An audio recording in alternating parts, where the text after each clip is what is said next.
একজনকে দেখলাম ইট ছুঁড়ে মারছে, বড় আস্ত ইট ছুঁড়ে মারছে। আমি তাকে জিজ্ঞেস করলাম পিছনে হাত দিয়ে ধরে যে ভাই আপনি ইট মারছেন কেন, এখানে তো আলোচনা চলছে, আপনাদের প্রতিনিধি দল যাবে স্মারকলিপি দিতে। এটা বলার সাথে সাথে মৌমাছির চাকের মতো আমাকে এসে অ্যাটাক করা শুরু করলো তারা। এখানে আমার একটা ঘুষি লাগে, আমি পড়ে যাই।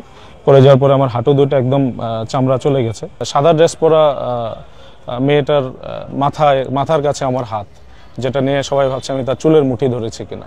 আজকে ওই যে বাম ছাত্র সংগঠনগুলোর ব্যানারে যে পদযাত্রাটা ছিল, ধর্ষণ এবং নিপীড়ন প্রতিরোধ বিষয়ক যে প্রধান উপদেষ্টার কার্যালয় বা বাসভবন অভিমুখে যে পদযাত্রাটা, সেটা আমরা যমুনা আর যে ইন্টারকন্টিনেন্টাল ক্রসিং আছে আমরা ওখানেই ব্যারিকেড দিয়ে আটকে দিই।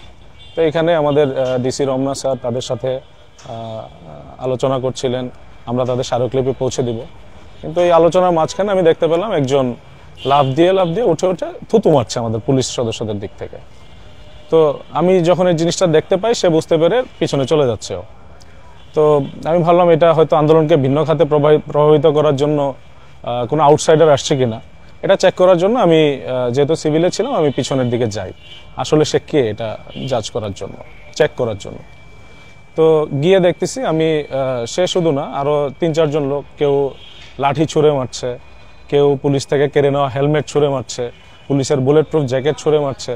একজনকে দেখলাম ইট ছুঁড়ে মারছে, বড় আস্ত ইট ছুঁড়ে মারছে। তো যে ইট ছুঁড়ে মারছে, এই একটা মিডল এন্ডের পাশ থেকে নিয়ে ইট ছুঁড়ে মারছে। আমি তাকে জিজ্ঞেস করলাম পিছনে হাত দিয়ে ধরে যে ভাই আপনি ইট মারছেন কেন, এখানে তো আলোচনা চলছে, আপনাদের প্রতিনিধি দল যাবে স্মারকলিপি দিতে।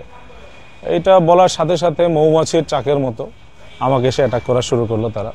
আমি জানি না তাদের এটা প্ল্যান ছিল কিনা বা টার্গেটেড কিনা। সাথে সাথে আমাকে আপনি দেখবেন অনেকগুলো ভিডিওই আছে, আমাকে সাদা ড্রেস পরা একজন ভদ্রমহিলা মেয়ে, উনি আমাকে অ্যাটাক করেছে।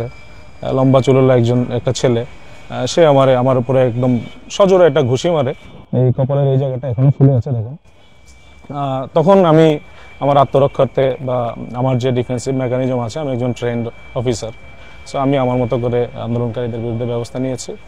এতে করে আমি একা ছিলাম ওইদিকে, আমার একজন অফিসার এসআই পুলক, এবং পরবর্তীতে আমি আমার ডিসি স্যারকে এগিয়ে এসে আমাকে রেস্কিউ করার চেষ্টা করেন স্যাররা, এবং এই যাত্রায় আমি অনেক আহত হওয়ার পরেও আমি বেঁচে যাই।